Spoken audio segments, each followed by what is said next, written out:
Good morning everyone. I hope you all are fine during this pandemic disease.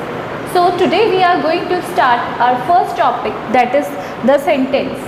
So what do you mean by a sentence?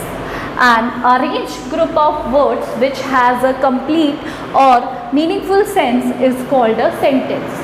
Basically जब हम शब्दों के समूह को इस तरीके से अरेंज करते हैं कि उनका कोई अर्थ निकले, उसे हम सेंटेंस या फिर वाक्य कहते हैं. Let's understand this with an example.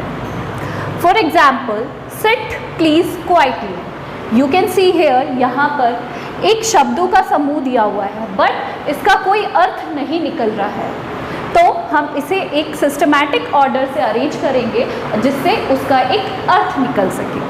For example, please sit quietly.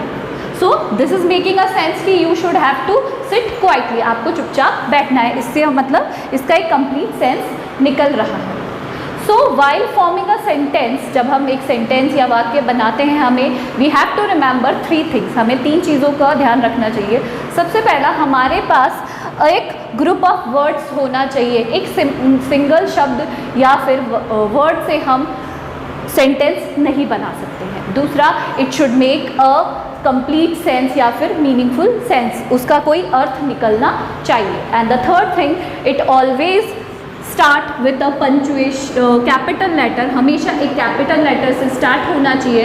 And it should end with a punctuation mark, वो पंचुएशन मार्क से ख़त्म होना चाहिए, whether it is full stop, exclamation, question mark, anything. Now we have divided the sentence into two parts. Basically sentence को दो parts में विभाजित किया गया है.